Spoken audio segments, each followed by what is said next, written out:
Hey, what's up guys? Rosario here, and I've got an exciting video for you today. It's all about student loans and why you shouldn't repay them. Now, that might sound a little bit abrupt, but I want to let you know that there are possibly better options for you than fully repaying your student loans as quickly as possible. And this is especially applicable to all you Americans out there who might have student loans forgiven by the Joe Biden administration. I don't know what's going on here in Canada. Justin Trudeau isn't talking about this. But this isn't just YOLO, let's hope our student loans get forgiven. This is an actual scenario that works whether the government decides to forgive your student loans or not. Let's take a deep dive here. I've got a spreadsheet. Yeah, I know it's a spreadsheet. That's not so exciting. Bear with me. Let's work through this and see how you can make yourself way better off by not repaying your student loans as quickly. All right, let's take a look here. Okay, this is using my own personal financial numbers. You guys are getting a look into my life, into my student loans. I did an MBA. I graduated in 2018. I did take some student loans for that degree. I did have the money set aside for my previous work as an engineer to do the MBA, but I decided to take that money and invest it into a business that I had been working on and still am working on. So, I decided to take out some loans for that business, and I have a good income now. And I'm deciding whether to try to repay my student loans as quickly as possible, pocket some of that money, and go spend it on new iPhones, or should I take that money that I was going to put into my student loans and actually invest it into the market? Which option would make me the happiest and make me the best off in the end? Let's start with my numbers here. Obviously, your numbers might be different. So what I'm going to do is I'm actually going to leave a link to this spreadsheet in the description. You can click on it, put in your own numbers, whatever is applicable for you, and you can find out if this strategy will work for you as well. Before we get started, I just want to say, make sure you click the link in the description below, smash the like button for the YouTube algorithm. And today, my choice is to remind you again for a second time to smash the like button for the YouTube algorithm. Click on my link for $10 free with Wealthsimple if you're in Canada, and that'll allow you to get started trading and investing and taking advantage of what I'm talking about in this video. Okay, let's get started. So we have a principal loan balance, so that's how much is owing on our student loans, of $50,619. So about $50,000 is owing. And my current monthly income that I have set aside to pay off my student loans is about $1,200 a month.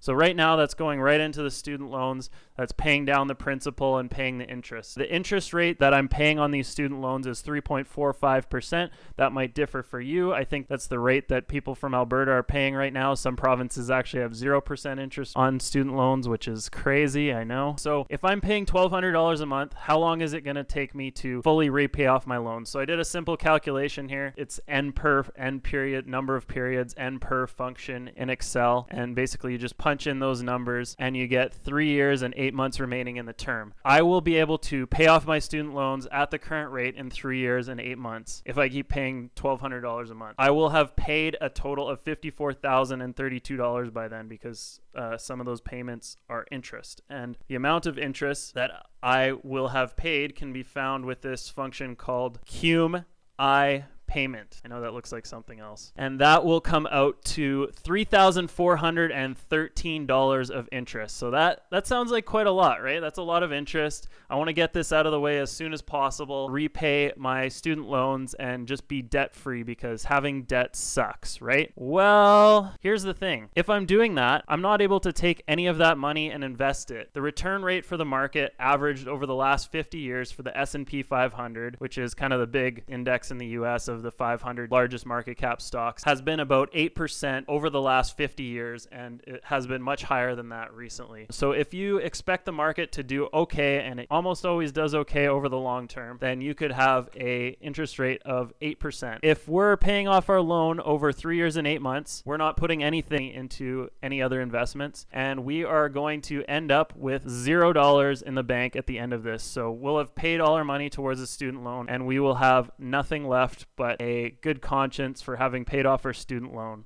and a clear mind for not having any debt left. But let's look at another option, okay? So let's say we repay the minimum balance on the student loans. A lot of student loans have these minimum balances that you have to repay, minimum amount, which is sometimes you can pay only the interest. My minimum amount is slightly above that for some reason. So I have that same $1,200 available. But this time, instead of putting all of that into repaying the student loan, I'm actually only going to repay $500 per month because that's the minimum amount that I'm allowed to repay on my student loan. So we have the same principal balance with a monthly payment of $500 and that same interest rate of 3.45%. So how long is it going to take me to pay off my loan if I just keep paying $500 a month? That is going to take me 9 years and 11 months. So that's quite a long time. That seems shitty. Like, in 10 years, I'll have my loan paid off and I'll have paid $59,879 in total and a total interest paid of $9,260. That's a crap load of interest. That doesn't seem very good. So why am I talking about not paying down my loan as quickly? Well, let's look at what we're going to do with that other $700 a month. So remember, we took $1,200 a month, which was what we were going to put in our student loan. We decided to put only $500 per month of that in the student loan. We're taking the other $700 per month and we're putting it towards investments. So we're getting on Wealthsimple, getting our 10 free dollars, and then start investing in the S&P 500. You can do that with Vanguard indices. Look at VOO. That's a really good S&P 500 index. So we assumed a rate of return of 8% and we assumed a contribution of $700. So that's the difference between our $1,200 and our $500 that we're repaying on our student loan. So we've got $700 going in for 3.75 years because that was the term of the original loan that we looked at, the original loan repayment. So we know we'd have at least that amount of $700 a month payment, all things being equal. We're looking at an end balance in our account, in our investment account, of $36,579 with total contributions of $31,489 and total interest of $5,090. Looking at the student loan repayment, we talked about this before. So we've got the principal, monthly student loan payment, interest rate. After that 3.8 years, we still have 6 years and 2 months remaining. At that point, we'll have paid $22,492 we'll have paid off of our student loans, and we will have paid about $3,413 in interest, and we will still owe $31,540. Subtract this amount, the remaining principal owed, from how much we have in the investment account. We will end up with $5,040 in the bank. So how does that work? At the end of the period, we've paid less back, but we still have that principal of $31,540. But we want to have our student loans paid off at the same time. At the end of those 3 years, 8 months, we are just going to pay off the remainder of our student loan because we're tired of having that loan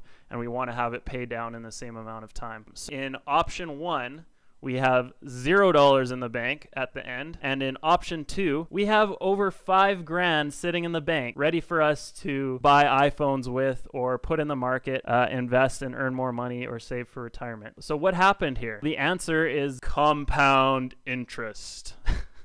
Hopefully there was a cool title there. If not, that looked kind of stupid. Essentially what happened is we earned a greater interest rate. We earned more money by putting our funds in the market, earning a rate of return on those funds versus paying them off. So our opportunity cost of paying off our student loan is actually what our cost is of taking that same money and putting it in the market.